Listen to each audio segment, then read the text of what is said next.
Hey everybody, this is Trevor T. Ray, me of the Substack Nation, Trevor's window into Japan. And some of you may know me already as the guy who ran H10 Hanshin Tigers English News. And I've heard multiple comments from people out there who said, I missed the podcast. And I really appreciate those words. I feel like that means that either you like my voice, you like my content, or you just really like the Hanshin Tigers, and any of those are okay with me. So I decided that, this being September the 7th, 2025, cross that out. It's the 8th here in Japan. It's the day after the big clinch of the 2025 Central League pennant by my dearly beloved Hanshin Tigers. I thought this would be a great time to resume podding, podcasting a little bit. And so I've got along with me my dear friend out in Hawaii, Sanjay. What's up, brother? Oh, hi, brother T Ray. Always good to see you. Always good to chat. Always good to talk Hanshin Tigers, especially when they win the Central League pennant. Yes, yes. And what an amazing season it has been, Sanjay. You and I have not actually done a podcast show since June of 2024, I believe.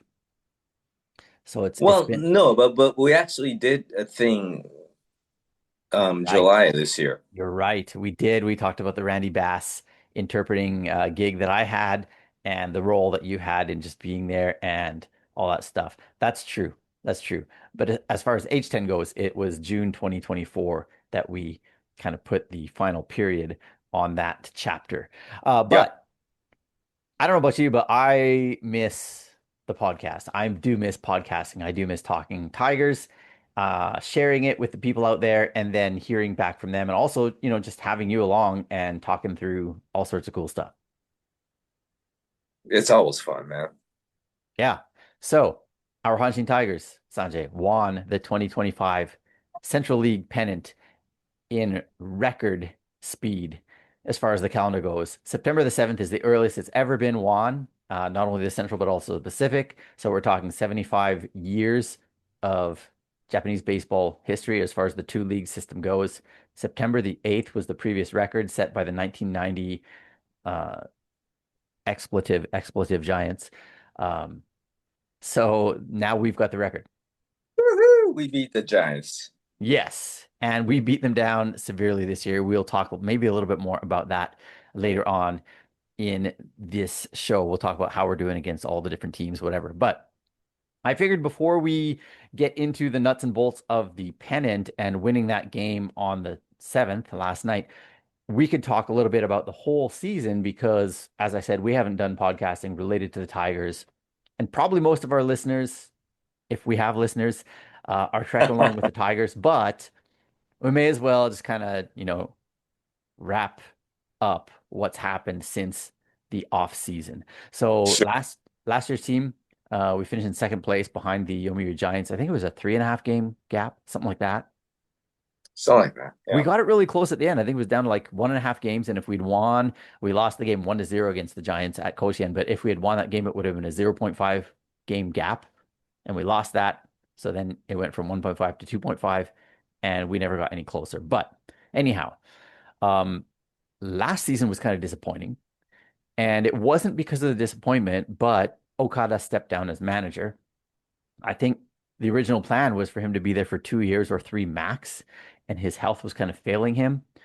And we maybe talked about this on the last show when we talked about the Bass events, but he was using some kind of like breathing device of some sort when I saw him. Yeah. Oxygen, I think. Yeah. Yeah. So he's still not in great health. I think he was even hospitalized for a while. But anyways, the long and short of it is he stepped down and they brought in Kyuji Fujikawa, he of the Hinotama Streito, right? The Yep. fireball fastball. Fireballer. Yeah. 44 years old when he took the helm. So we went from a 66-year-old manager to a 44-year-old manager. Kyuji had no experience as a manager or a coach prior to this. QG doesn't have a college degree, which is not a prerequisite, but I don't know if you've noticed there aren't very many Hanshin Tigers managers who have been simply high school grads. I did not notice that. Yeah, you That's got to go cool. back to I think Nomura was the last one. and he wasn't even a product of our system. And then Fujita, I think before that, Fujita Taira, and he was I don't want to say terrible manager, but he certainly was not liked. True. Anyhow, the degree doesn't make you likable or not likable. The fact of the matter is, I mean, Kyuji was a great leader in the bullpen when during his active days, right? Yes. As His as, playing as a days. player, he was sort of the what do you say? A what's the word I'm looking for? He was a Mentor? I don't know. he, he he was a very senior, smart leader.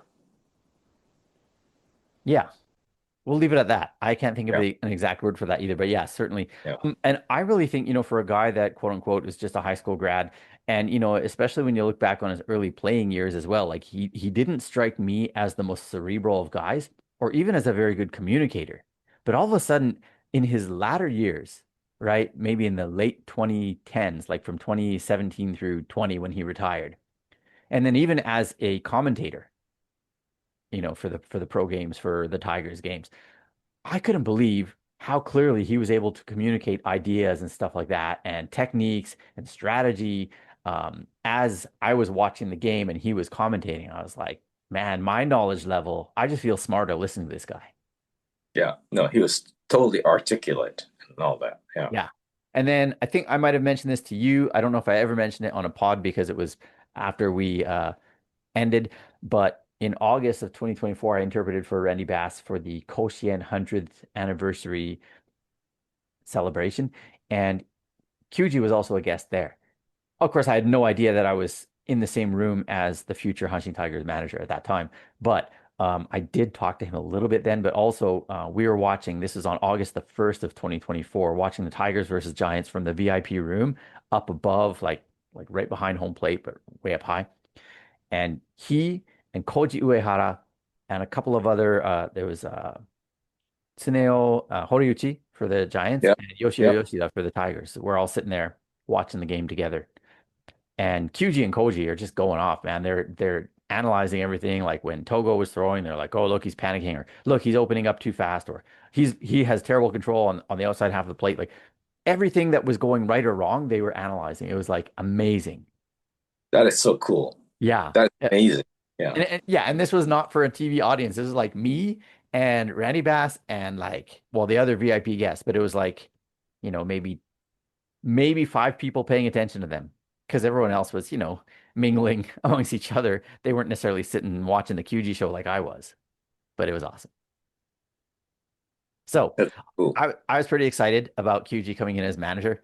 And truth be told, I didn't expect them to win the pennant this year at the start of the year. I don't know. What were your thoughts at the start of the season? Oh, I thought we were gonna win.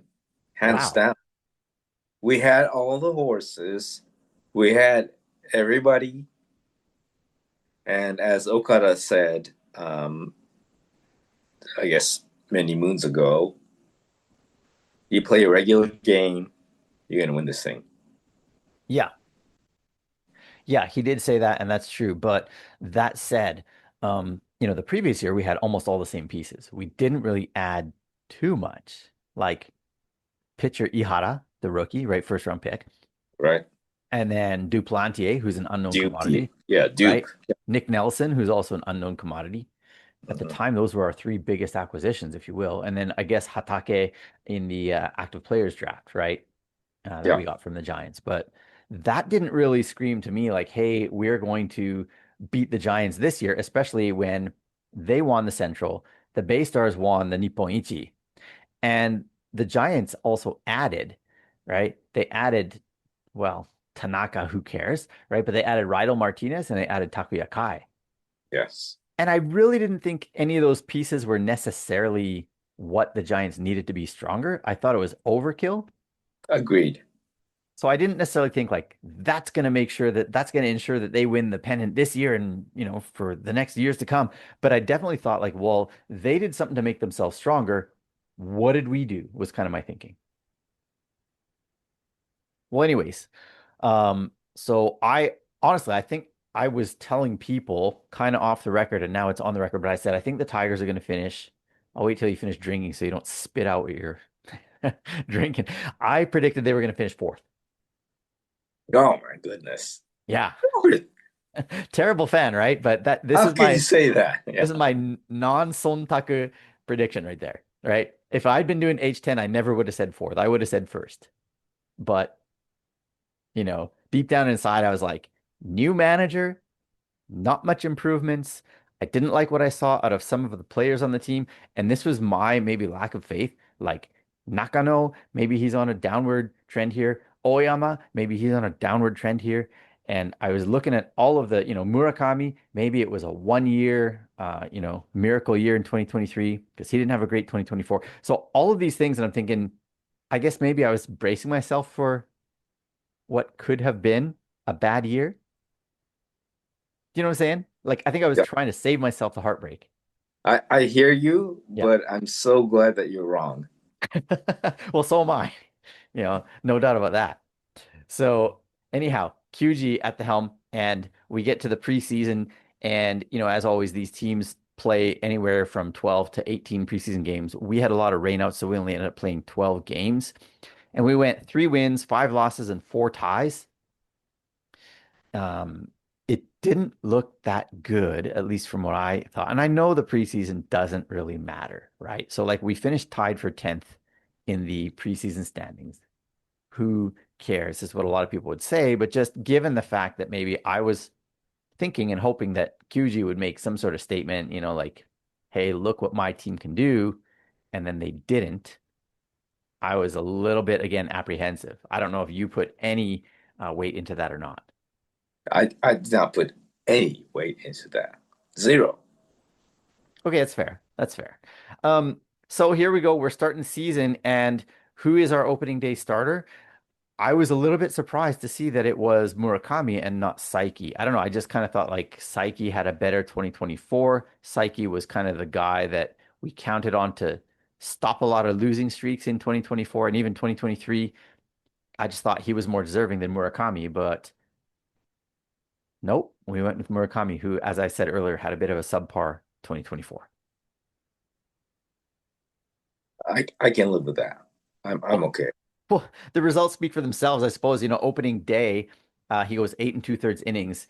Really, were it not for a little bit of a falter, not like Dodgers' spectacular falter of the other day, but I got it in Too there. soon. Um, but he almost went the distance, but he definitely was looking gassed at the end. And Iwazaki came in and closed the door, and the Tigers won that game.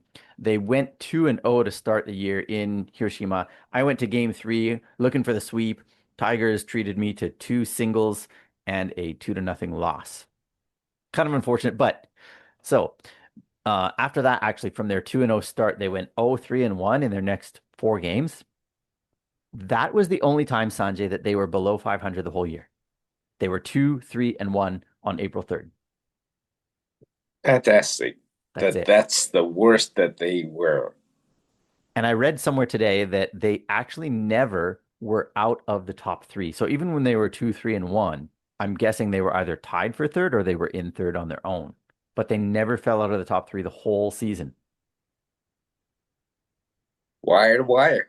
Yeah. And my understanding is I think he is the first manager, rookie manager in team history to ever accomplish that. Or it might have even been, it couldn't be the first rookie manager ever. But, anyways, pretty amazing stuff.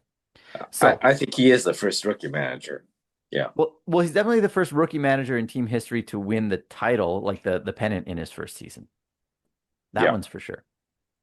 Well, anyhow, the team actually kind of bounced back a little bit from there. I've got a spreadsheet where I kind of track like all the game results and the team's record and spot in the standings, anyways, for the whole season. And we were in and out of first place. Basically, I think we took first place, sole possession of first place I started tracking it on April 25th because I kind of felt like before that, it was just, you're jockeying for position. And Hmm. it would Okay. like my spreadsheet would have just looked nasty with all this like in first, out of first, in first, out of first. Anyways, April 25th, we were in first place. And then we kind of bumped up and down from there. never out of second place. And then we got into first place on May the 17th, never to lose it again. Wow, May 17th. Yeah. Yeah. Wow, So that's fantastic. we took down the Carp in the last two out of three games against them at Koshien, and then that was the start of our run in first place. Then as for how the season itself went, um, there was one rough patch in there. I don't know if you remember it very well. Seven straight losses. What the interleague games? Correct. It's kind of hard to remember that because of how well the team has done this year. But yeah, there were seven straight. Most, if not all of them, were lost like in the final inning or innings of the games. There were three walk-off losses in that seven game stretch, which is painful. The bullpen were the losing pitchers in four out of the seven. Um, but they were all on the road and they all coincided, or I shouldn't say coincided, but they all took place during that stretch of time where our most prized reliever, Daichi Ishii, was out because he took a comebacker off the head on June the 6th against the Buffaloes, right? Yeah, We hung on and won that game, and then we blew the Buffaloes out the next two games. And then after that was when the seven-game losing streak happened. yeah, But the interesting thing about that is that we only lost one game off of our lead. So at the start of that streak, we were 3.5 up on the Bay Stars. When it ended, we were 2.5 up on the Bay Stars. So we lost seven straight. They went 1-6 during that stretch. And the best Central League team went 2-5 during that stretch, and that was the Dragons. So who cares about them? So like even at our worst, we were still not really in a state of panic at all. Six and so I'm so glad that Daichi Ishii is well and such a stud. yeah, yeah. So he actually ended up missing. So he was out from June 7th until his return on July the 1st. So he missed like 3 weeks. But game three of that, uh, pardon me, he returned in game three of what ended up being an 11 game win streak for the Tigers, which is their second such streak in the last 3 years. They also won 11 straight to start September in 2023. But that was just a ridiculous stretch because the first 10 of those 11 wins, nine of the first 10 of those 11 wins, we allowed one run or fewer. Like, Ridiculous. yeah, and the other one we allowed two runs. So like in the 10 games, we allowed 7 runs. I What hate did, when that, what did you say? I hate it when that happens. Why? I don't. I don't. I know, I know, Oh, I know. I was just wondering like why that random sarcasm came in now, but okay. Fair enough, fair enough. Um, so then yeah, like during that 11 game win streak, our lead in the Central went from 3.5 games to 9.5 games. So we we really took control. And then after that, like the smallest the lead got was a couple days later where it was 8.5. And then it's been 10 or over since July 19th, or actually since, pardon me, all of the second half of the season, since the All-Star break. We've been more than 10 games ahead. The Tigers got their magic number on July 30th, and it was a magic number of 39. Like that's like a few days after All-Star break, we got the yeah, magic number. that's pretty awesome. Yeah. And so the countdown from 39, it took us 37 days, 38 days to get it from 39 to 0. So that includes obviously that includes days off where nobody's playing baseball, but that's like an average of one a day. So on average, either the Tigers won or the second place team, usually the Giants in there, lost on Yeah, any given day. exactly. Which kind of makes sense. Like if you think about the magic number, then like obviously your first place team is better than 500, so you're going to assume that they're going to peel off an average of 1 point whatever games every 2 days. Right. And then the losing team is going to be, or the second place team should be over 500, but they're not this year. But anyways, they would then, with their losses, um, they would help us peel off maybe 0.8 or 0.9 games every 2 days, Yep. or not, or not games, but number or figures off of that number. Yep. So yeah, like it makes sense that in 38 days we knocked it off 39. Solid stuff. And so here we are, September 8th. We still have 17 games left, and nobody can mathematically catch us, which is just ridiculous. Well, no, well, you've clinched. So yeah. Yeah, yeah. It's just like how it could be this early. How could we have this many games left and not have really anything to play for is just, it's unprecedented as far as I know. Yes, it's an NPB record. Right. Yeah. So it's going to be interesting to see how the Tigers play out the next 17 games. Like, uh are we going to keep the same players in, or are we going to rest them a lot more frequently? Because rest can be good, but it can also be damaging, right? And we have this built-in rest because our last regular season game is the 2nd of October, and our first playoff game, I think, is like the 15th or maybe even later. I think it's the 15th of October. So we have this Yeah. built-in almost 2 weeks of no competitive baseball. So I think the way Kyuji has been operating, he's going to probably rest a lot of the main stalwarts.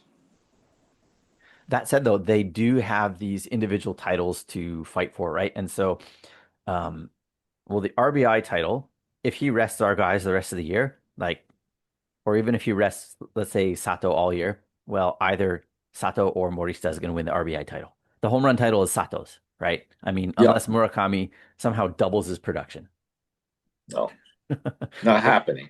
And his production's already like out of this world crazy, so no, it won't happen. So I mean, some of the titles are kind of a lock, but then you look at like the stolen base title for Chikamoto, the hits title for Chikamoto, the ERA title is still not a runaway for Saiki, and so on and so on. Like there's all these titles that could still be won. Like one of our mid relievers has a chance at the holds title, stuff like that. So I think he's still going to use a lot of our regular players more often than not, would be my guess. Fair enough. And I don't think that's necessarily a bad thing. Like, none of them really look gassed. None of them also are dealing with any, as far as I know, lingering injuries that would require them to rest. Okay. So, Yeah, we go with that. We're good with that. yeah, yeah.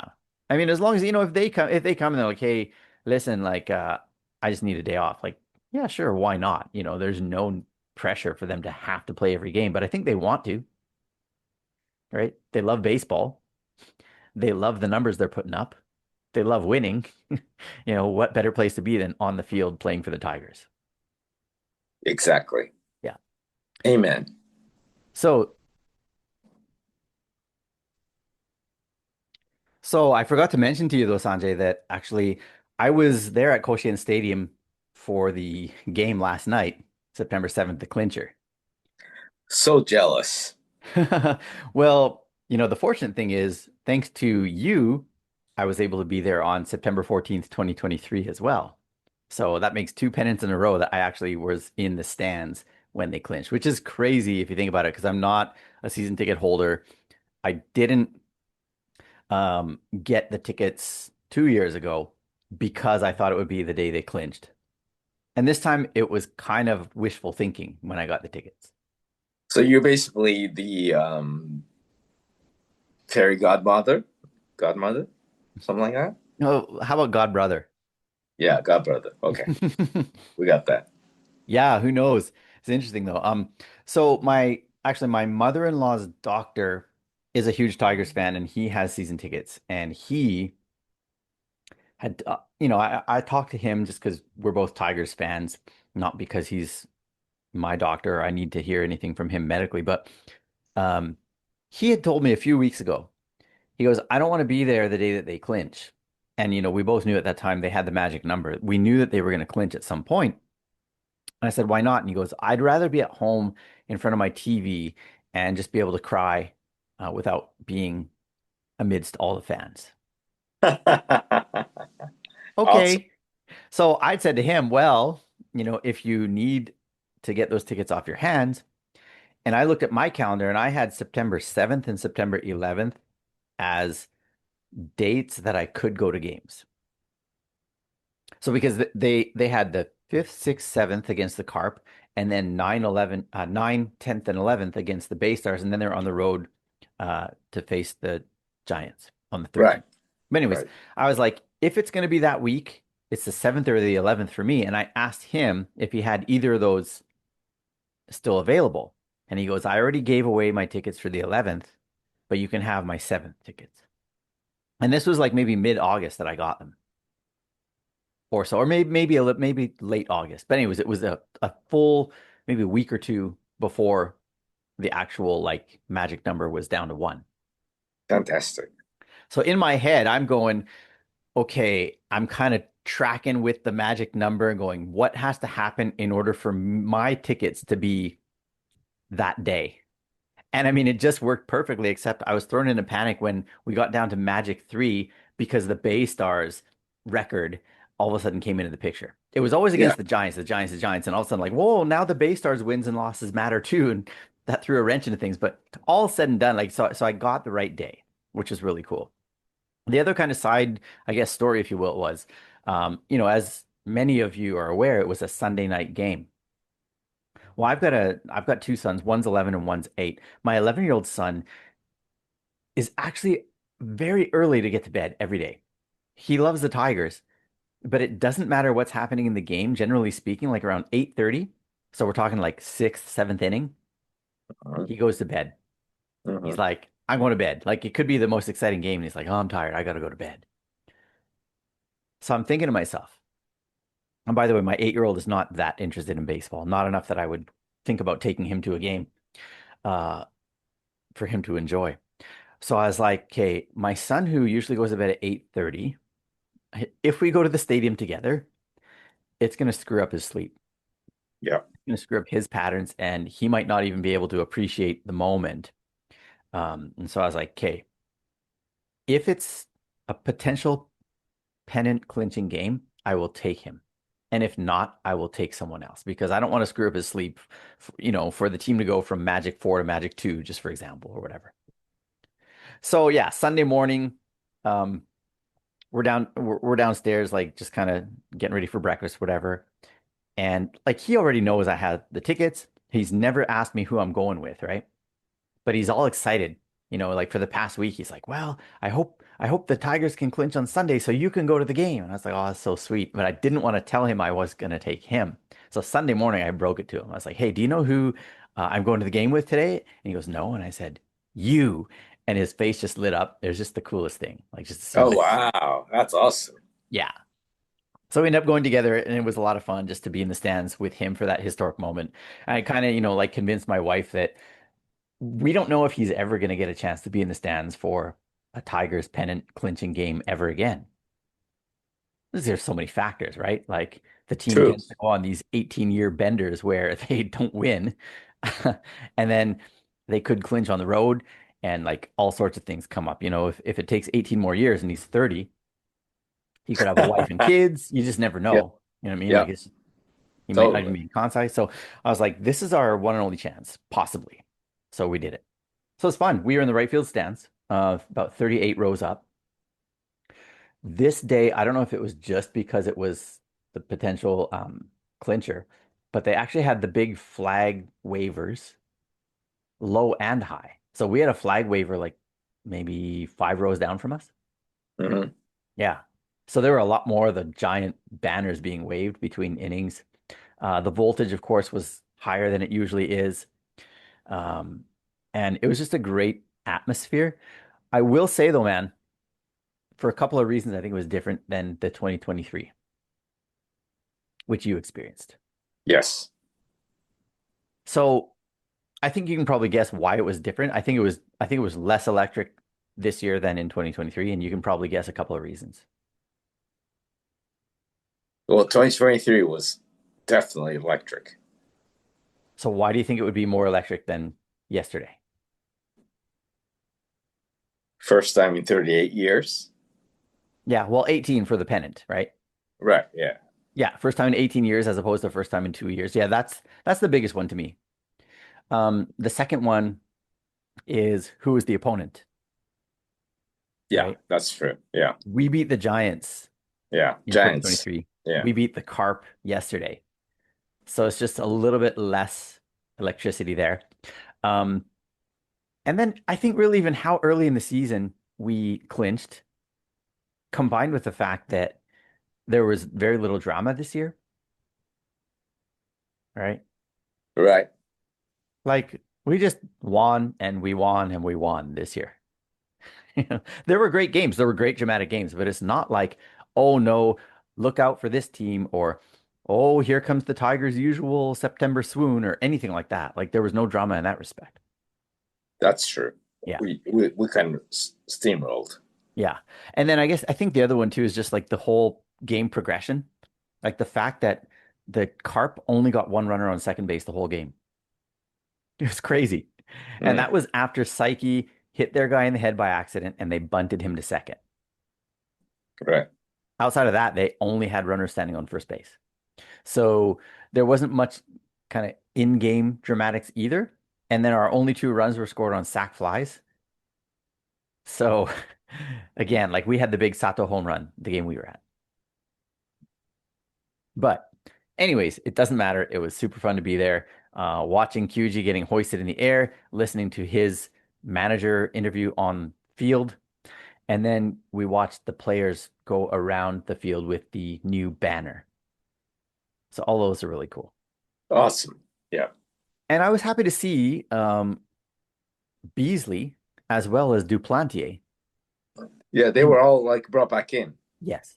Yes. So obviously, I mean, there's no rule that says that only the guys on the bench are allowed to be in the post-game celebration, which is nice.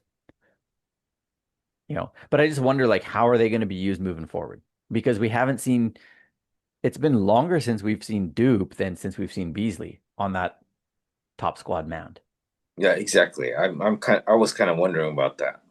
Yeah, and I still wonder about it, but I just wonder now in the last 17 games, like, are they going to do that one final test? Like, okay, just for example, okay, Beasley, you get, one more start or two more starts, and if you can, if you're lights out, we might use you in the playoffs, or have they already said like, "Okay, Beasley, we're done. Like you're not on our playoff roster." And same thing with Dupe. I mean, we've really kind of like piecemealed our rotation for the past 3 weeks or so. Yeah. And with Duke, it was sort of like he's never had this much wear and tear on um His arm, his body. his body. Yeah. So they were being cognizant of that and sort of like being kind. Mhm. Yeah, almost too kind to the point where I'm like, can you please use him? Because I want to see him pitch. But Yeah. obviously, it would depend on his condition and a lot more other factors. So yeah, like you you can't help but wonder though then, like what are they going to do? And then even just looking at the Gaijin pitching staff on the whole, you got Nick Nelson, who's had a pretty good season, right? And he was the starter on the bullpen day and went, what, 3 innings? You got Dolis, who's had a great season, and then you've got Hartwig, who's also been pretty good mid-season acquisition. So you got these three bullpen pieces, but do you keep all three for next year? And that's something we can talk about maybe in the off season, but it brings up these interesting questions, I think. Yeah. That's for next season. Yeah. So, yeah, actually me and my son left kind of soon after they did the trip around the field with the pennant, the banner. Simply because as I said, my son doesn't do well with late nights. We As it is, we got home at like 10:30. But so after I, got him off the bed, turned on the TV, and that's when the beer party and all the celebrating and the post game media sessions and everything, and the post game or pardon, yeah, I guess post pennant, what Tokuban special broadcasts, Hmm. celebrating the win on Sun TV and then also on ABC. So there were two of those. I was kind of flipping between those where they interviewed different players or managers or had former players talking about what made this year's team so great. So like you had like your Shimoyanagi, your Sekimoto, Imanari, and so on. Those types Right. of. Cool. Yeah. So I was up until about 1 o'clock, just kind of like reveling in the awesomeness that September 7th was for me.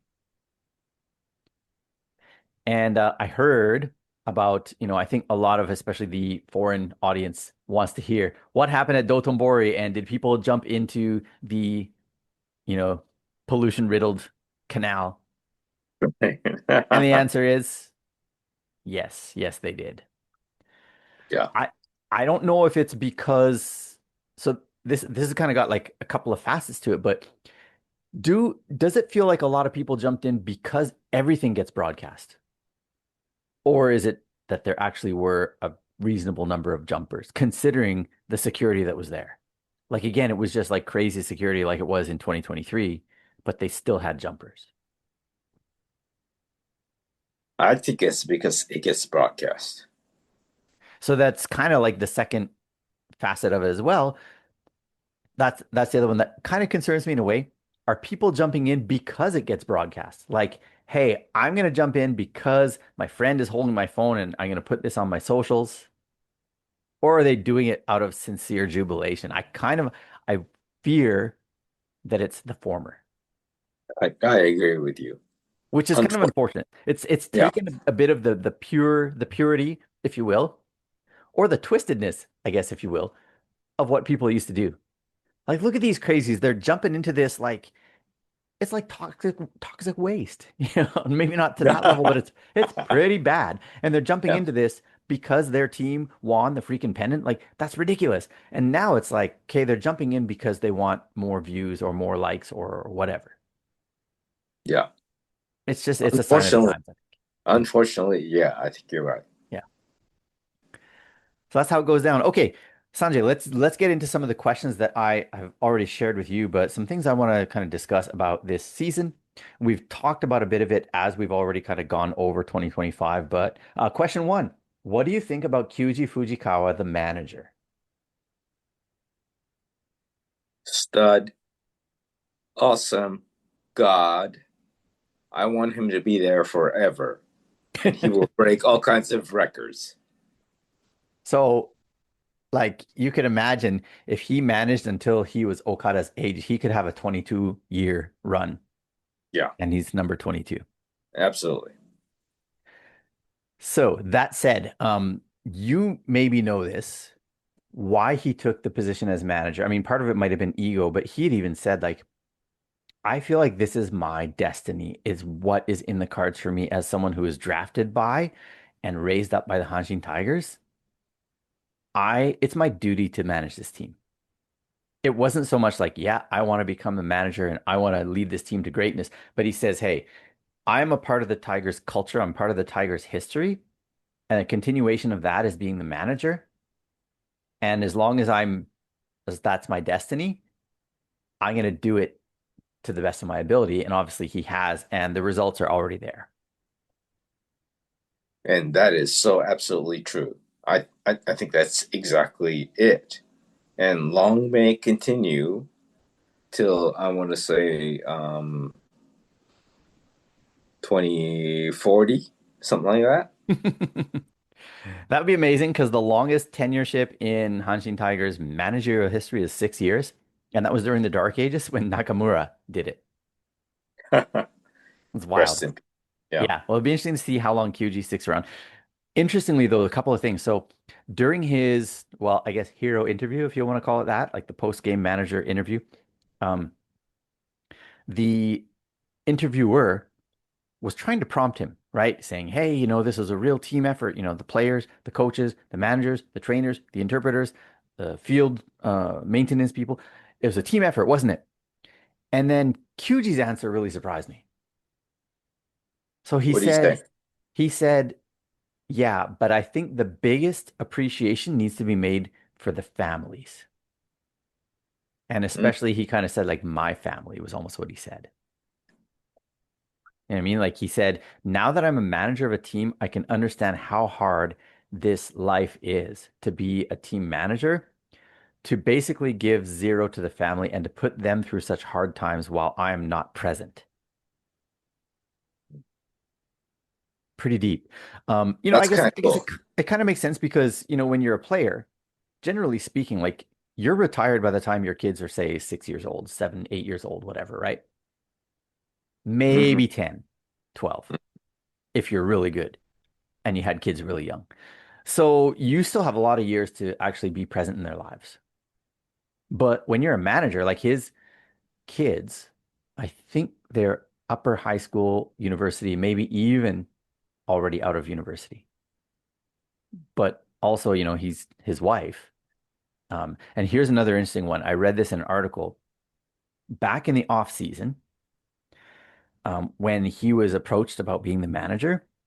He had said to his wife, and I can't believe this, like these words just kind of like shocked me, but he goes, I'm taking the position as manager, and you need to just kind of have the mentality in your mind that I'm dead. Wow. 俺が死んだと思ってくれ, is what he said to his Wow. wife. Hmm. Yeah. So basically, like that's the type of dedication that he was preparing mentally for and asking his wife to mentally prepare for him to become manager. Basically, it's That going to become an all-consuming part of his life. Obviously, there's road trips, but even when they're at home, his daily routine and schedule is going to be such that he probably won't talk to his wife much. I think they'd even said in the article, and I don't know how well they mentioned his wife's name, they mentioned her age, and they mentioned that they interviewed her. So maybe this is true, but I think it said something like they didn't even really have a proper conversation the whole season. wow. Yeah. That's deep, but understandable actually. Understandable in the sense of like I can see how serious a job it is to be a manager of a baseball team, but maybe not. I don't know. Like, does every manager go through this with their wife and with their families? Probably not. Right. Yeah. So maybe it's just, and I think maybe that's part of it too. He said, listen, like, I'm not just the manager of any baseball team. I don't think he even had to, communicate this to his wife. Like, I'm a manager of the Hanshin Tigers, and with that comes great responsibility. To the extent that just think of me as dead. Holy smokes. So that's great dedication. And, as I said, like his very first kind of thanks that he expressed in this interview was to his family. And so I'm going to assume that once the season ends, he's going to try to quote unquote make amends or like spend time with his family again. I look forward to seeing him in Hawaii. Sure, sure. Um, I'm looking forward to hearing about you seeing him in Hawaii. So there you go. Okay, let's move on to question two. What do you think prompted the turnaround from our 2024 team to what we are in 2025? So, just very briefly, I'll give you this. Through 126 games, we've got 78 wins and 45 losses. So we're and three ties. So we're 33 games above 500. Last year, we ended the year with 74 wins, and we ended 11 games over 500. So we've already got, with 17 games left, we've already got four more wins than last year. And we're like 20 something more games over 500 than we were last year. What's the difference? My easy answer is Kyuji. Okay. But you also loved Okada. So tell me then what difference did Kyuji make that maybe Okada couldn't make? I think maybe Okada is a little bit more old fashioned Hmm. and not as willing to embrace newness. Mm-hmm. But in general, probably Okada would probably have the same record this year, actually, if he was in charge. Um, okay. I can roll with some of that. I would also say like a couple of things. Well, one, without getting into specific names, like I think, well, I mentioned this a little bit maybe when I said that I predicted this year's team to finish fourth, that there were certain players that maybe looked like they were gassed in 2024. And maybe that came from being exhausted from 2023. But Nakano had a down year, right? Um, Murakami had a down year. Even guys like Sato and Oyama didn't produce in 2024 as they did in 2023. So a lot of guys were kind of trending downwards. You look at our total stolen bases in 2024, terrible. Um, Chikamoto won the stolen bases title in 2024 with 19, which is just ridiculous. So I really think maybe like the team was kind of gassed in 2024. So like you were saying, yeah, Kyuji made a difference, but then Okada might have been able to lead this year's team to the title as well. Um, but I think maybe there's just a freshness of bringing in Kyuji. And I don't know if this is coincidence or not, but if you look at like Sato's, just his errors as one example. Last year he had 20. This year he's got four, or maybe he's up to five now. But until recently he had just two. So is that because of, I don't think it's like Kyuji taught him how to feel the ball, but maybe just the overall atmosphere for a guy like Sato. Like you said, Okada is a bit old school, and maybe old school just didn't jive very well with Sato, and maybe even some of the other young players. And Kyuji isn't necessarily like a young hip. He's not like Shinjo type of manager. He's not flamboyant, and he's not like super like, hey, I'm going to be your buddy, right? But he definitely brings a different attitude to the ballpark than Okada did. And maybe it just worked better with the younger players. What do you think? Totally agree. Yeah. Yeah. QG is the younger man's manager. Hmm. Yeah, which is interesting because, he'd even said in the post-game press conference just before the beer party, he had said, like he was asked the question, like, how do you think it's going to feel to have this beer party as a manager as opposed to it was as a player? And he goes, well, it's been 20 years and now I'm an oji-san, right? Um, Basically, I've told my players that I want them to have as much fun as they can, and I want them to show me how young people party these days. That's kind of what he said. Teach me how to party like a young man is kind of what he said, which is interesting. Awesome. But just that willingness, hey, to say, hey, you guys have stuff you can show me as well. It's kind of cool. That's cool. Very cool. So which players' performances stand out in 2025 to you so far through 126 games? Oh, come on, man. You know I'm Yep. a fan of Nakano, Yep. and he's been just freaking amazing. Defense, offense, everything. I think he if you give me a vote, he's my MVP. Well, we're gonna get to the MVP voting in just a second here, but yeah, let me pull up Nakano here, and we'll go over some of the key numbers this year versus last year. So he's batting 290 this year. Last year he ended batting 232. His on-base percentage is up 56 points, which is about the same as his average. Like his average is up 58, but yeah, 353 on-base percentage this year. His OPS is 685 as opposed to 579 last year. He's got two errors as opposed to eight. And I feel, well, he's also hitting 269 with runners in scoring position as opposed to 240. So numbers on the whole are up. His stolen bases went from six last year to 19 this year.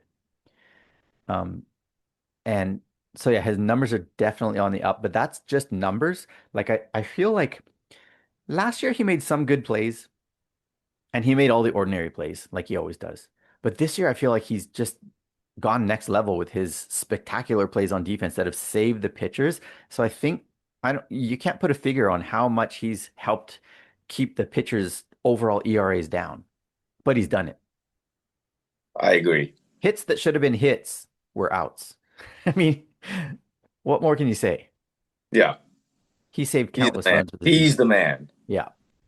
Yeah, so Nakano's bounce back, I guess, if you will, because he did have a good 2023, and he was, there's a reason he was your favorite player um, heading into 2023, and then he proved it in that season, and then he kind of slumped a bit last year, but yeah, he is back and then some, and he's a definite big reason. Other players who stand out, so I guess we can mash this together with the MVP talk, but obviously Sato. Has changed in so many different ways, but this career high of 36 home runs at present and obviously on pace for over 40.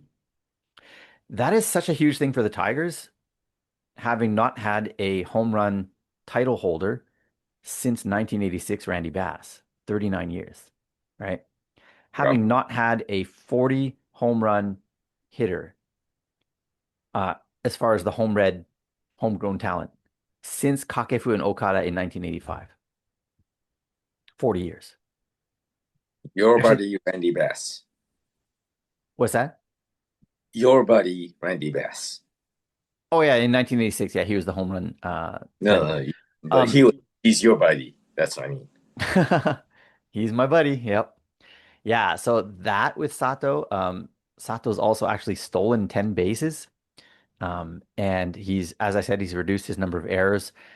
He is he is the front runner for MVP. Like just if you look at this, from a rational point of view, you can love Nakano all you want, but he's not winning MVP this year. Yeah, I know that. Yeah, I mean he's your MVP, and that's fine. I'm not denying you the right to name him your MVP, and I wouldn't even disagree with you in some respects. But just given the way that this team is built, you got Sato as your front runner as far as uh, the position players go. But another guy, obviously, that I think can't be ignored, and I know that this isn't like a fresh take. I think a lot of people know this, but Sakamoto and his catching skills, his game calling skills, and his leadership is just out of this world. Yeah, I don't know how you reward him with that because I'm pretty sure he's not going to be called the MVP, Right. but he's definitely a very valuable player. 100%. I mean, Kyuji mentioned it also in that hero interview. He said, we have all these great pitchers, and this was kind of prompted again by the interviewer. He said, yeah, we've got all these great pitchers that are doing such a great job, but we only have two catchers that are calling the game for them, Sakamoto and Umeno. And so obviously he's, alluding to the fact that sure, the pitchers did their jobs, but there were two guys responsible for making sure they did their jobs, and they both did it and then some. And, just as a case, obviously, for Sakamoto over Umeno, the number of games played, 103 for Sakamoto and 44 for Umeno. So obviously one is pulling his weight more than the other. And it's not to diss Umeno, it's just to say that Sakamoto is the man this year. Yep, agree. So the other thing about Sakamoto, I read this interesting article that said that kind of one of the turnarounds for this season for the team was actually right in the midst of their losing streak, the 7-game losing streak we mentioned earlier, where Sakamoto was on the bench for this game. Umino was catching, and he said he was watching Morishita and Sato getting frustrated with the umpires' ball and strike calls. And he goes, Mm, they look like they're not trying to beat the opposing team's pitcher. They look like they're competing against the umpire or they're battling the umpires here. And that's not the way that a team wins games, and that's not our way out of this losing streak. interesting. Yeah. He actually pulled them aside. He didn't do it in front of, or not pulled the two of them, but he basically had like a team meeting with all the hitters. And he recognized, okay, these two guys are frustrated. Chikamoto and Nakano are not really the types to, they're not the vocal types. Right. And then Oyama certainly isn't either. He's more like, I'm leading by example, and he always does. And we'll talk about Oyama a bit later as well. But Sakamoto is the guy that said, I got to have this talk with my team. Make sure that we're on the same page here and that we're fighting together against the other team, not against the umpires. Nice. Yeah. So just just an extra little one for all of you out there. And even, I think even a lot of Japanese people don't know that. So that was just kind of a cool No, article that's very cool. that I read. Yeah. Yeah. So turnaround for Nakano, outstanding performance from Sato. You got Sakamoto, the amazing leader, great catcher that he is this year. And then you got other guys just doing their thing. Morishita, he's leading the team in hero podiums this year with 22. And He, you get on, he's just he's just a stud, yeah, basically. yeah, he's just got the magic touch. Because you don't get to the heroes podium by hitting home runs only or whatever. It's when the team needed hits the most or RBIs or whatever the most, they delivered. So 22 times. The next best, let me even find, well, Sato's got 19. So that's a pretty number. That's a good number as well. Oyama's got only 7. And you got Chikamoto with 10. Nakano, I don't think has very many at all, but it's just the thing I like about Nakano too is he's kind of the humble guy that does what he needs. He's leading the league in sacrifice bunts with 41, 42, something like that, right? Hmm. Nakano has two hero podiums, believe it or not. Um, so yeah, there you go. I mean, that's just the way things have gone for this team. Those are the guys though that have really stepped up. And Oyama, a guy with just 9 home runs, which is on pace to be his career worst, other than his rookie year when he hit 7. But also, he is third in the league in RBIs with 66. He gets it done. The top two guys being Sato and Morishita. So we've got the top three guys in RBIs. And on that Yep. note, let me talk real quick about some of the interesting numbers. What are the Hanshin Tigers doing so well compared to other teams? So I got this list of categories that the team is leading the Central in. Runs scored, we got more than any other team. Stolen bases, we got more than any other team. Sack bunts, some people say, who cares? I say, working, it's working. Walks, we've got 48 more walks than the next best team. On base percentage. The top five people on the in the league are all Hanshins, right? Yeah. Yeah. The top five are all Hanshin Tigers as far as the walk totals for individuals. Um, and that kind of brings us to another note that, some people are saying, well, the Tigers only won because, they're the only team who has their number 1 through number 5 hitters all having played 100 plus games this year. But I don't think that's just a fluke. Oh, Tigers players happen to not get hurt, and other teams' players happen to get hurt. Bad luck for them. Good luck for the Tigers. I don't think so. I think Agree. that's a full team effort, including the manager, but the coaches and the staff as well, making sure the players are in good condition. Yep. Yeah. Agree. Okay, so those were where we're leading the league in the hitting categories, but in pitching categories, our ERA, team ERA of 2.13, and this is as of the 6th, and so we dropped it even further since then. Next best is 2.76. Starters ERA of 2.23. Relievers ERA combined 1.95. 1.95, I said. Unbelievable. Yep. Shutout wins 25. We have blanked our opponents 25 times. Next best is 19. We have actually only been blanked 5 times as well. Nice. Yeah. Home runs against 42 in 126 games. The next best is 68. Let that sink in a little bit. Like that's more than 1.5 times the number of home runs. And it ain't just because it's Koshien. Love Um, the pictures. and then, so we had the most walks as a team with 398. We also have the fewest walks given by our pitchers at 270. So that's a difference of 128 extra base runners. So that's an average of one extra base runner per game, That right? adds It adds adds up. up Yeah. totally.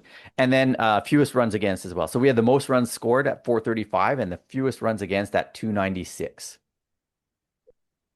Just nuts. This team just, how do they do it?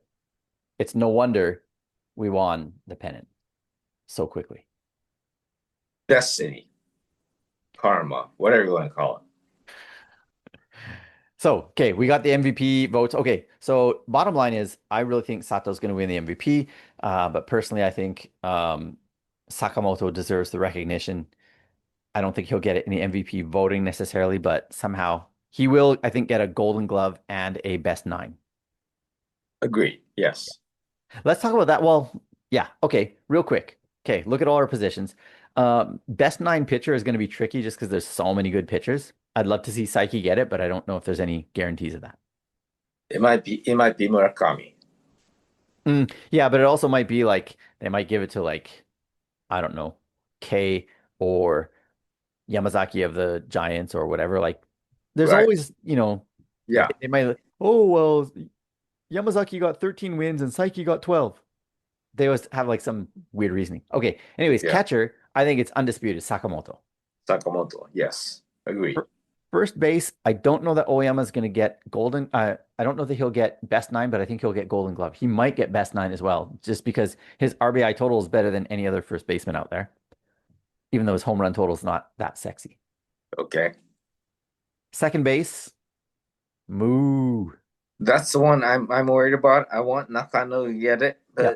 but it might be Maki, right? Well, he's been out for like 30 games or so, and he's not coming back this year, so I don't think they could give it to him. Really? Okay. Yeah. I mean, I think his game total is going to be something like 80 or 90 on the season when all's said and done. Okay. So I think Moo's got that I, locked up. I'm okay with that. Third base, I think Sato's got to get it because he's going to get MVP as well. I mean, how could they not give the best nine to the MVP? Oops, they did that in 2023 with Murakami. That's what I'm saying. Shoki Murakami was the MVP, but he was not the best nine pitcher. So, like I said, weird logic. Yeah. Shortstop, I don't think our guy's going to get best nine or golden glove because we've had this rotating shortstop situation where Kinami started the year there. Obata took over for a good long time, but then even recently, Kumagai's gotten a bit more time there as well. And Kinami played last night. Yeah. Yeah. Yeah. You're right. So somebody else will get it. I don't know who. I was talking to my son about this, and we were like, look at the other teams. Like, nobody has that, like, undisputed, awesome shortstop. I think Izuguchi for the Giants will get it for best nine, but his fielding is not good. So, and then the outfield, I think, both best nine and golden glove have got to go to Chikamoto and Morishita. Center and right. Yes. And And Morishita's defense has not been left field. excellent. Yeah. Yeah, left field again, we've kind of had this like merry-go-round type of thing. Yeah.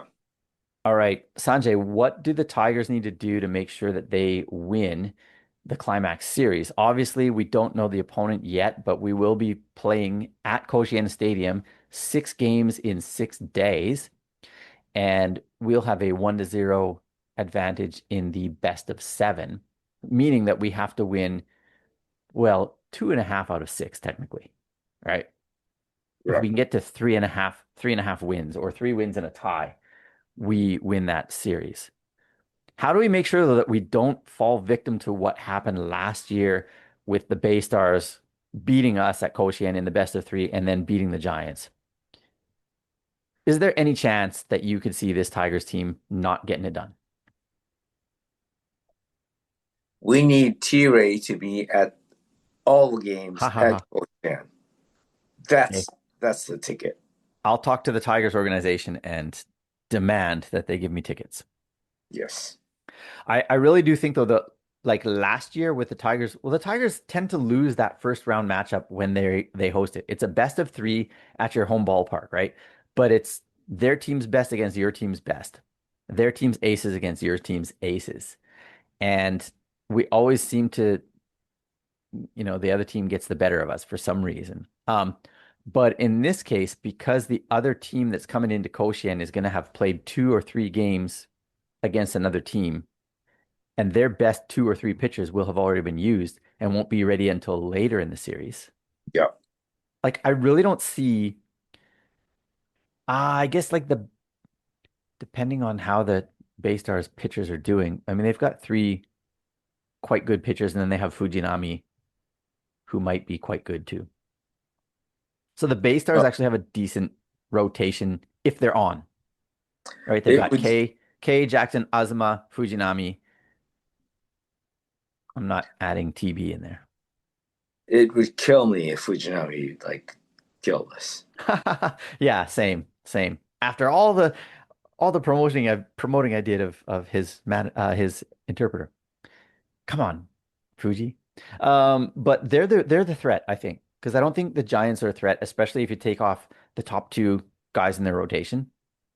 Nah, they would never beat us.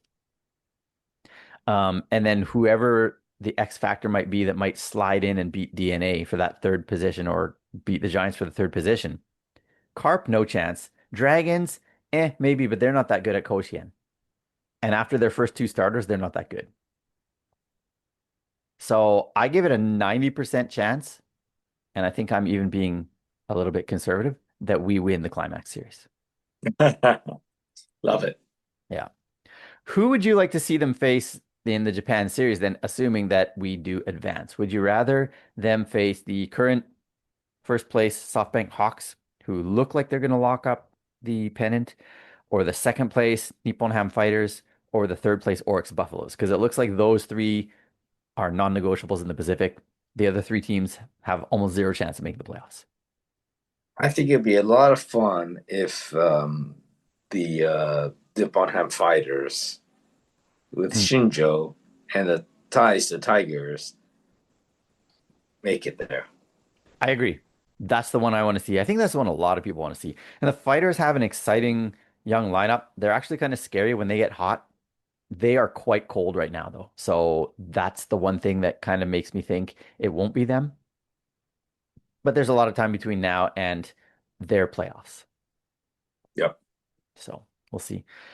Do you think that the Tigers can win it all? Let's assume just first place. It'll be first place against first place, Tigers versus Hawks in the Japan series. Obviously, we have a history of playing them in the Japan series, having lost in 1964, 2003, 2014. But do you think we can do it in 2025? Absolutely. Expletive. Thank you for bleeping yourself out. Um, I I'm worried because their pitching staff is ridiculous too, and they are on such a heater right now. It's crazy how hot they are right now. Like they are far and away the best team since Interleague, like in all of Japan. But Moinello is going to probably win the Sawamura Award, and yada yada yada. We can talk about this once that happens. We'll do a full series preview at that time. But yeah, I'm a bit concerned if they face the Hawks, but I could totally see us doing it. I mean, Kyuji is he's he's a competitor. As a manager, I think he's got a lot figured out. Yeah. So, all right. Um, Now the last question that I have, and we can again answer this briefly and go deeper dive in an off-season episode, but what is the team's outlook for the future? Do you think this team is a juggernaut, or do you think that this is a little bit of a repetition of what happened 2 decades ago? We won the Central in '03 by a landslide, won the Central in '05 by a landslide, and then nothing for 18 years. I think that we have enough homegrown talent Mhm. to keep going. So whether we win it all next year, I don't know, but we're going to be in the running. Hmm. I think one thing that is going to factor in, and again, this will be an off-season topic, is Chikamoto. Does he decide to pack his bags and go elsewhere because he's a free agent? That could go a ways towards determining the team's strength, especially next year. You know, Yeah, I don't see him leaving. he's not an irreplaceable uh, piece in a sense. He's also not a guy that you'd say, okay, well, if we have him, we're good for the next 5 years because he's 31 this offseason. So, truth be told, like I think he's got a max of 3 good years left in him, and he could prove me wrong. Yeah, Just in agreed. terms of his greatest strengths being, his defense and his running. Obviously, his hitting is good too, but um, a lot of those things are going to be in decline in his 30s. He won't steal as many bases. His range is going to get a little bit shorter in the outfield. So I would say give him 3 years max. So I think like his staying or not is would determine our short-term strength as a team, but not the long vision of the team for the next, say, decade or so. But I think like we talked about this a bit kind of off air, that the team's true turnaround started in '02 when Hoshino took the reins, right? Yeah, And we won the '03 and '05 pennants. He was a manager in '03, Okada was a manager in '05. But he really set things in motion for this team to start taking everything that it did more seriously. But then another manager came around just over a decade later in Kanemoto. And his direction for the team when it came to drafting and building a roster, building a champion, is really what that's like the foundation of this team. Yep. And ever since then, like try to find me a draft in which we didn't get at least a couple of good players that are solid pieces in this year's team. Good luck. Real like 2019 is maybe the quote unquote worst, and that's where oh, we only got a certain guy named Oyokawa who's like got an ERA of under 1 and is one of the most important bullpen pieces we have.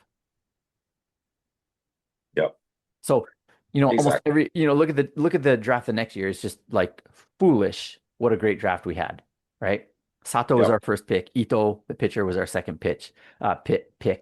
Um, fourth pick was, I know the third didn't do anything. Fourth pick is Sakaeda. He's our third catcher.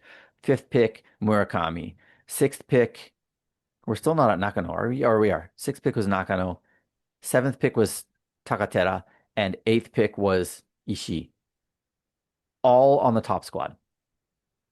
7 out of 8. Six of them major contributors. Yep. Crazy. So, the scouts have got great eyes for talent. And so I think that we're not going to repeat what happened in 0305. It's not going to be 18 more years till our next pennant, people. So enjoy this one, but don't feel like it's the last you're going to see for a while. Oh, Anyhow, wow. Sanjay, we and mostly I have spoken for a good long time here. I hope that our listeners have gotten their fill.